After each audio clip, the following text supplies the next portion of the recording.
Hello बच्चों, फिर से स्वागत है आप सबका मेरे चैनल फिजिक्स और मैथ्स बाबा पे। इस लेक्चर सीरीज़ जो कि स्थिर वैद्युत की इलेक्ट्रोस्टैटिक, उसका पार्ट 11th में आपके लिए आज लेकर आया हूँ। लास्ट जो हमारा लेक्चर था 10th लेक्चर, आई होप आप लोगों ने देख लिया होगा। अगर नहीं देखा तो पहले जाके उसे देखें। उसमें हमने इलेक्ट्रिक फील्ड और इलेक्ट्रिक फील्ड की इंटेंसिटी के बारे में बात करी थी, यानी विद्युत क्षेत्र और विद्युत क्षेत्र की तीव्रता के बारे में। ठीक है, उसके अलावा हमने एक पॉइंट चार्ज की वजह से इलेक्ट्रिक फील्ड की इंटेंसिटी भी निकाल ली थी, जो हमारे पास आई थी KQ/R²। मोस्ट इंपॉर्टेंट फॉर्मूला है जो हमारे बहुत काम आएगा। तो उसी को आगे कंटिन्यू करते हुए हमने बोला कि हमारे पास अगर एक सिस्टम ऑफ पार्ट, हमारे पास चार्ज का एक सिस्टम है, तो उसके अंदर इलेक्ट्रिक फील्ड कैसे जनरेट होगी। यानी एक आवेशों का समूह है, जैसे मैं बोलूँ इस बोर्ड पे, जैसे मैंने पहले बता रखा है, इस बोर्ड पे बहुत सारे आवेश हैं, तो एक आवेश जो है वो उस एक पर्टिकुलर आवेश पर बाकी सब मिलकर के कितनी विद्युत क्षेत्र उत्पन्न करेंगे, कितनी इलेक्ट्रिक फील्ड जनरेट करेंगे, वो हमको कैलकुलेट करना है। इस टॉपिक को अपन प्रिंसिपल ऑफ सुपरपोजिशन यानी अध्यारोपण का सिद्धांत भी समझ सकते हैं। वहाँ पे अपन ने फोर्सेस के लिए पढ़ा था, यहाँ पे अपन इलेक्ट्रिक फील्ड के लिए पढ़ेंगे। चेंज कुछ नहीं है, सब कुछ वही है। अगर वो आपको समझ आ गया तो ये भी आ जाएगा। ठीक है, देखते हैं। वही हम बोल रहे हैं, एक सिस्टम के अंदर n आवेश यानी n चार्जेस हैं। इस आवेश यानी इस चार्ज के ऊपर अपन को इलेक्ट्रिक फील्ड निकालना है, जिसका अपन ने पोजीशन वेक्टर r0 वेक्टर और उस आवेश को Q0 मान लिया। तो अपन यहाँ पे 2-3 आवेश लिए थे। जैसे यहाँ पे एक आवेश लिया है अपन ने, इसको अपन Q1 बोल रहे हैं, पोजीशन वेक्टर r1 वेक्टर। यहाँ पे एक आवेश लिया अपन ने, इसको नाम दे दिया अपन ने Q2 और पोजीशन वेक्टर r2 वेक्टर। ठीक है, एक यहाँ पे आवेश मान लेते हैं, इसको अपन ने नाम दे दिया Qn, position vector rn vector. ऐसे हमारे पास n आवेश हैं। तो यहाँ पे अपन ने बोला था इससे इसके ऊपर अपन एक वेक्टर ड्रॉ करते हैं, जिसको अपन बोलते हैं r01 वेक्टर। इस तरीके से इससे इसके ऊपर एक क्या बोलते हैं वेक्टर जनरेट करते हैं, उसको अपन बोलते हैं r02 वेक्टर। और इसी तरीके से इसके ऊपर इससे इसके ऊपर एक वेक्टर, जिसको अपन बोलेंगे r0n वेक्टर। अगर मैं आपसे डायरेक्शन पूछूं तो इसकी वजह से जो इलेक्ट्रिक फील्ड है वो इधर जाएगी, यानी इसको अपन बोलेंगे E1। इसकी वजह से इलेक्ट्रिक फील्ड इधर जा रही होगी E2, और इसकी वजह से इलेक्ट्रिक फील्ड इधर जा रही होगी En। ठीक है, आप 1-2 बना देना, कोई ऐसा कचरा करने की ज़रूरत नहीं है जैसा मैंने कर दिया। ठीक है, कुल मिला के बात नहीं सी जैसे पहले था भाई। अपन जब भी फोर्स या इलेक्ट्रिक फील्ड के बारे में बात करते तो डायरेक्शन हमेशा इसी के अलॉन्ग लेनी है। तो इस Q0 पे लगने वाला जो टोटल इलेक्ट्रिक फील्ड है वो किसकी इक्वल हो जाएगा, E1 vector plus E2 vector plus up to En vector.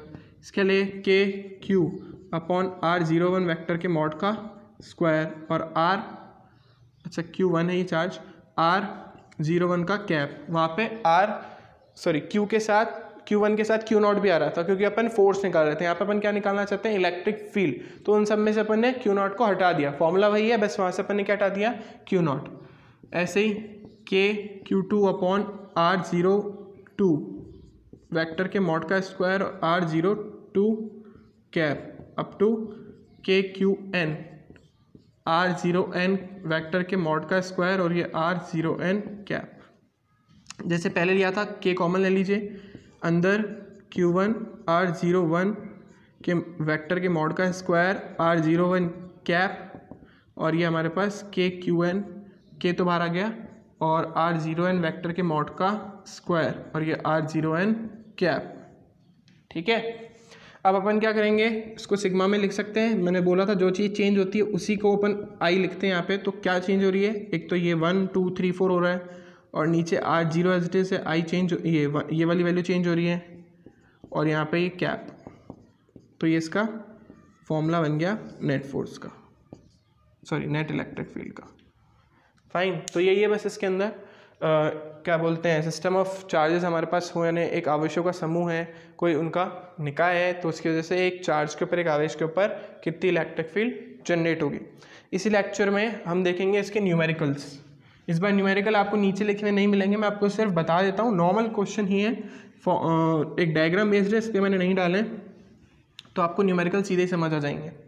ठीक है, फर्स्ट न्यूमेरिकल मैं आपको बताता हूँ क्या है। एक हमारे को इक्विलेटरल ट्राइंगल यानी एक समबाहु त्रिभुज दे रखा है, इसको A नाम दे देते हैं, या इसको आपकी नोट्स में मैंने C दिया था, उसको C दे देते हैं। ये C है, A और ये B है। यहाँ पे एक चार्ज रखा है Q, यहाँ पे एक चार्ज रखा है Q। इक्विलेटरल ट्राइंगल है तो सारी भुजाएं ने, समबाहु त्रिभुज है तो सारी भुजाएं बराबर होनी चाहिए, सब A की साइड है भुजाएं। तो आपको इस C बिंदु पर कितनी इलेक्ट्रिक फील्ड जनरेट होगी वो अपन को बतानी है कि भाई सी बिंदु पर, सी पॉइंट के ऊपर अगर कोई चार्ज रखा होता Q0 तो उसके ऊपर कितनी इलेक्ट्रिक फील्ड जनरेट होती है, कितनी इलेक्ट्रिक फील्ड डेवलप होती है, कितनी विद्युत क्षेत्र की तीव्रता उत्पन्न होती है वो बताना है। ठीक है, तो क्योंकि ये पॉजिटिव चार्ज है तो इलेक्ट्रिक फील्ड हमेशा कहाँ पे जाएगी, आउटवर्ड डायरेक्शन में, जैसे मैंने आपको पहले बताया। तो उसको अपन नाम दे देते हैं EB वेक्टर।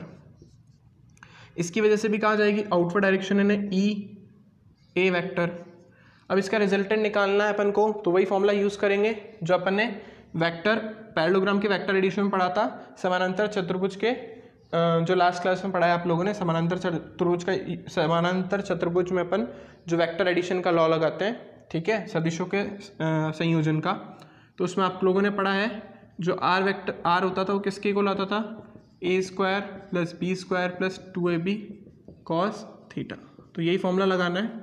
इससे पहले वाले लेक्चर में भी अपन ने न्यूमेरिकल में लगाया है, क्योंकि इक्विलैटरल ट्राइंगल है यानी समबाहु त्रिभुज है, तो सारे कोण 60 डिग्री के होंगे। ये 60 है तो ये भी कितना होगा, 60। ठीक है, सबसे पहले अपन E और EB की वैल्यू निकाल लेते हैं। यहाँ पे बस A और B को किससे रिप्लेस करना है, E और EB से। तो EA की वैल्यू किसकी इक्वल हो जाएगी हमारे पास, KQ। इन दोनों के बीच का डिस्टेंस कितना है, A²। EB वो भी कितना है, KQ/A²। यानी यहाँ से पता पड़ गया E और EB तो क्या है, सेम है, बस डायरेक्शन ही तो अलग अलग है। तो मैं EA EB को नाम दे देता हूँ सिर्फ E। ये हमने माना है, लेट करा है, ठीक है, माना है अपन ने। तो जब मैं A और B की जगह E और EB रखूँगा, फॉर्मूला हमारे पास ये तो होगा नहीं, जो नेट इलेक्ट्रिक फील्ड लगेगी इसके ऊपर कुल विद्युत क्षेत्र वो किसके इक्वल होएगा, EA का स्क्वायर EB का स्क्वायर + 2EA EB और ये cos थीटा। तो इन दोनों को अपन ने सेम ही बोल दिया, तो यहाँ पे भी आ जाएगा E² + 2E × E और यहाँ पे आ जाएगा cos 60 डिग्री। cos 60 डिग्री का मान आपको पता ही होगा कितना है, 1/2। तो डायरेक्ट मैं यहाँ पे लिख रहा हूँ, यहाँ पे आ जाएगा 1/2, ये इससे कैंसिल। E² कितनी बार लिखा, 3 बार, तो 3E²। रूट में, रूट के बाद रूट में 3E। E की वैल्यू यहाँ पे बस रख देनी है, वैल्यू आ जाएगी KQ/R²। डायरेक्शन भी आपको बतानी पड़ेगी, ये चीज़ ध्यान रखिए। तो इसकी डायरेक्शन ऑब्वियस ही बात है यहाँ पे होगी, बीच में। ठीक है, ये हमारे पास E नेट वेक्टर हो गया। तो स्ट्रेट फॉरवर्ड सिंपल सा क्वेश्चन था। आई थिंक सो आपको कोई प्रॉब्लम इसमें होगी नहीं। ठीक है, तो ये डायग्राम था, 2 आवेश यहाँ पे रखे हुए थे। इस बिंदु पर अपन को इलेक्ट्रिक फील्ड यानी विद्युत क्षेत्र की तीव्रता निकालनी थी। नेक्स्ट क्वेश्चन देखते हैं अपन। अगर आपको कॉपी करना है तो कॉपी कर लीजिएगा, अदरवाइज नोट्स में आपको मिल ही जाएगा। नेक्स्ट क्वेश्चन मैं आपको बता रहा हूँ, इस बार अगेन क्वेश्चन आपको नीचे नहीं मिलेगा, मैं आपको डिक्टेट कर रहा हूँ और एक्सप्लेन कर रहा हूँ क्वेश्चन है क्या, अदरवाइज नोट्स में है ये क्वेश्चन। तो क्वेश्चन ये है कि हमारे पास इस तरीके का एक स्क्वायर दे रखा है। स्क्वायर में A पॉइंट है, B पॉइंट है, ये C पॉइंट है और ये D पॉइंट है। इस पर माइनस का 2Q, इस पर प्लस का 2Q, इस पर माइनस का Q, यानी ऑल्टरनेटिव रखे हुए हैं और यहाँ पे प्लस Q रखा हुआ है। ठीक है, O पॉइंट है इनका, यानी जहाँ पे डायगोनल मीट कर रहे हैं, विकर्ण एक दूसरे को लंबवत समद्विभाजित कर रहे हैं, उस बिंदु पर इलेक्ट्रिक फील्ड की इंटेंसिटी निकालनी है। यहाँ पे जो साइड है, जो A दे रखा है वो दे रखा है अपन को 2 सेंटीमीटर और Q की वैल्यू दे रखी है 0.02 माइक्रोकूलम। इनकी वैल्यू अपन बाद में सब्स्टिट्यूट करेंगे, रखेंगे। अभी के लिए सिर्फ इसको A मान लेते हैं सारी साइड्स को और क्वेश्चन सॉल्व करते हैं, लास्ट में रख देंगे। चलिए देखते हैं। तो सबसे पहले O पर अपन को इलेक्ट्रिक फील्ड की इंटेंसिटी निकालनी है। तो यहाँ पे भी आपको डायरेक्शन समझ आनी चाहिए अच्छे से। चार्ज की पहले तो डायरेक्शन समझनी पड़ेगी, नेगेटिव है तो अंदर और पॉजिटिव है तो बाहर। इसकी वजह से जो इलेक्ट्रिक फील्ड डेवलप होगी इस Q के ऊपर, वो अंदर की तरफ होनी चाहिए, तो उसको अपन ने नाम दे दिया EA वेक्टर, अंदर की तरफ। अगेन इसकी वजह से जो डेवलप होगी वो भी अंदर की तरफ होगी, इसको नाम दे दिया अपन ने EC। नेगेटिव है ना इसलिए अंदर। अब ये पॉजिटिव है D, तो इसकी कहाँ पे होगी, बाहर की दिशा में, तो इसको अपन ने बोल दिया ED वेक्टर। और इसकी वजह से भी बाहर की दिशा में EB वेक्टर। गलत नहीं करना आपको, पॉजिटिव है तो अंदर बाहर की तरफ, जैसे इस B की वजह से बाहर की तरफ आया, इस ED की वजह से ही बाहर की तरफ आया, और नेगेटिव है तो अंदर की तरफ। C है तो अंदर कर दिया, A है तो भी कहाँ कर दिया, अंदर। तो नेट इलेक्ट्रिक फील्ड अपन को निकालनी है। इससे पहले अपन EA, EB, EC और ED की वैल्यू लिख लेते हैं। अब सब इसको भी लिखने से पहले अपन को R की वैल्यू चाहिए होगी, यानी A से O तक का डिस्टेंस। तो आपको बताया था मैंने लास्ट क्लास में कि A हो, ये A हो तो ये होता है A√2, लेकिन अपन को तो इसका भी आधा चाहिए ना, इसका बीच का पार्ट ले रहे हैं तो इसका अपन क्या कर देंगे, आधा कर देंगे। e√2 का आधा यानी a√2 अपॉन 2 की वैल्यू कितनी हो जाएगी, a/√2। ठीक है ना, सिंपल है। मैं बोल रहा हूँ a/√2 को 2 से डिवाइड करना है तो इस 2 को अपन √2 इंटू √2 लिख सकते हैं, इससे कैंसिल। तो ये जो आधी डिस्टेंस है कितनी आ गई, a/√2। तो यानी अपन को सारी डिस्टेंस पता पड़ गई, वो कितनी है, a/√2। यानी जितनी डिस्टेंस अपन कभी भी यूज़ करेंगे वो a/√2 ही होगी। तो जब मैं सी के बारे में सबसे पहले चलो ई ए से स्टार्ट कर लेते हैं। ई ए कौन है, ये रहा ई ए हमारे पास। इस बार अपन को डायरेक्शन नहीं लेनी क्योंकि डायरेक्शन अपन ले चुके हैं। तो k2q अपॉन डिस्टेंस हो गया a/√2 का स्क्वायर। ऐसे ई बी ये रहा k2q अपॉन a/√2 का स्क्वायर। ऐसे ई सी q चार्ज है और a/√2 का स्क्वायर। और ऐसे ई डी हो गया हमारे पास, ये रहा डी, तो k/q अपॉन a/√2 का स्क्वायर।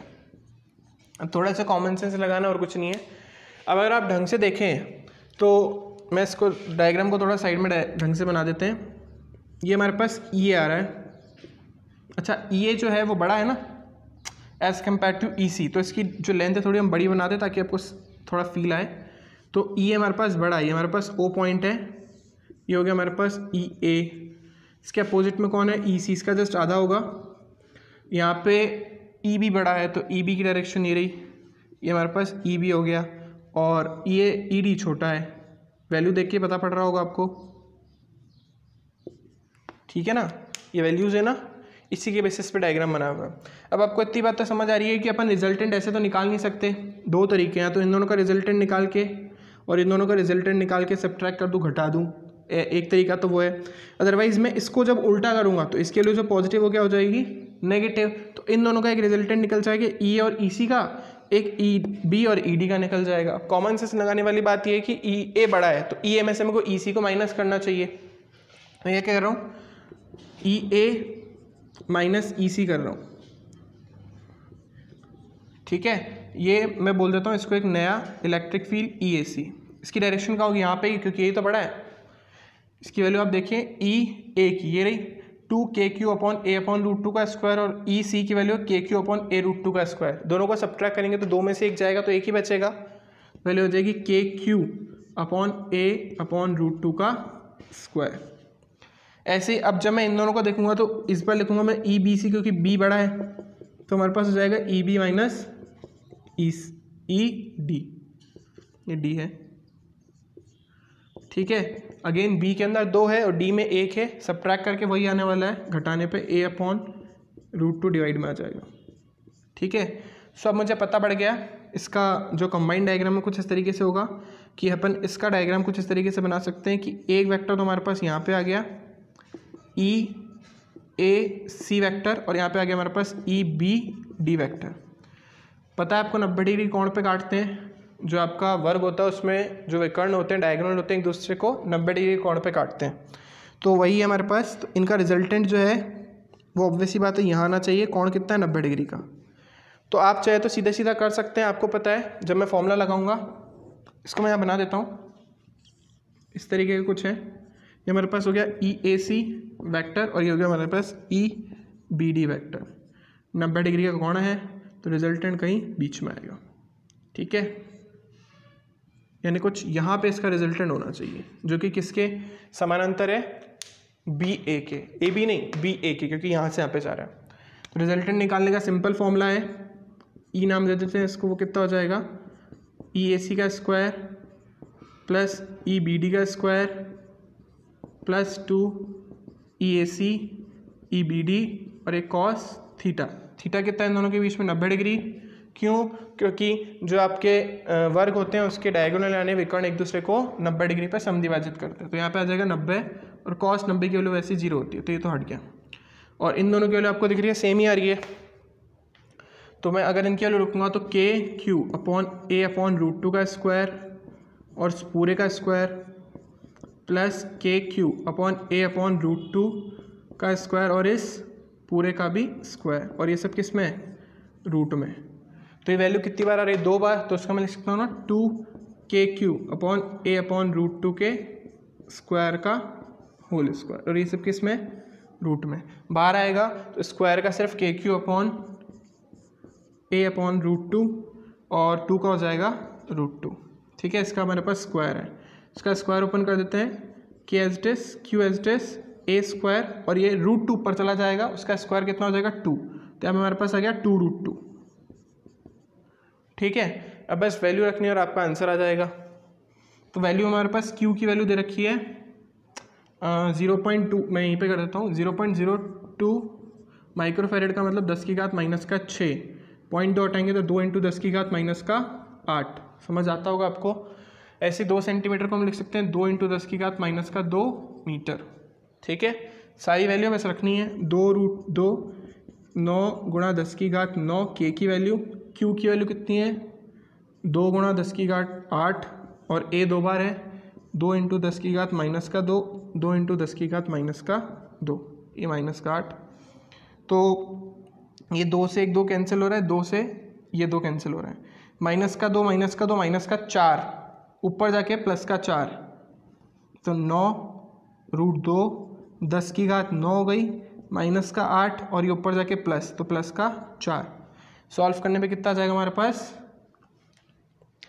ओके 9 माइनस 8 1 हो गया, 1 4 5 हो गया, तो आंसर आ जाएगा हमारे पास 9 रूट 2 इंटू 10 की घात 5 न्यूटन अपॉन मीटर। ये हमारे पास का आंसर है। आई होप आपको ये क्वेश्चन समझ आ गया होगा। एक चीज़ आपको हमेशा याद रखनी है, अगर मैं यहाँ पर सब जगह एक जैसे आवेश रख देता, ये बहुत कॉमन क्वेश्चन है, एमसीक्यूज में आता है। तो इसके अंदर अगर मैं कह रहा हूँ कि आपके पास एक वर्ग है और वर्ग के सेंटर में आपको इलेक्ट्रिक फील्ड निकालनी है और सब पे आवेश कितना है क्यू क्यू क्यू क्यू, इसकी वजह से यहाँ पे, इसकी वजह से यहाँ पे, इसकी वजह से यहाँ पे, इसकी वजह से यहाँ पे, सब क्या कर देते हैं एक दूसरे को कैंसिल। कोई भी रेगुलर फिगर हो, ट्राइंगल को छोड़ देना, ट्राइंगल के बारे में हम बात नहीं कर रहे हैं, मतलब त्रिभुज के बारे में नहीं, वर्ग हो या फिर आपको कोई जैसे और डायग्राम में आपको 6 साइड दे देता है, जिसमें ध्यान रखना सम संख्याओं में वो होती है, साइड होती है, वही लेते हैं। जैसे ये संख्या ये दे दी मैंने आपको, ठीक है, कुछ हमारे बेंजीन जैसी स्ट्रक्चर है, तो यहाँ पे अगर एक आवेश रखूँगा तो इसकी वजह से इधर आएगा, इसकी वजह से इधर आएगा, इसकी वजह से इधर, इसकी वजह से इधर, इसकी वजह से इधर, और इसकी वजह से इधर, तो ये सब एक दूसरे को क्या करेंगे कैंसिल कर देंगे। तो कभी भी आपके पास ऐसा क्वेश्चन आता है, देखिए इसकी वजह से इधर आया, इसकी वजह से इधर आया, इसकी वजह से आउटवर्ड डायरेक्शन में, इसकी वजह से भी आउटवर्ड डायरेक्शन में, इस केस में सेंटर के ऊपर इलेक्ट्रिक फील्ड हमेशा कितनी होती है 0। ठीक है, इसको एमसीक्यूज में सीधा सीधा क्वेश्चन आया तो आप ऐसे कर सकते हैं। Thank you for watching this video, share like and subscribe.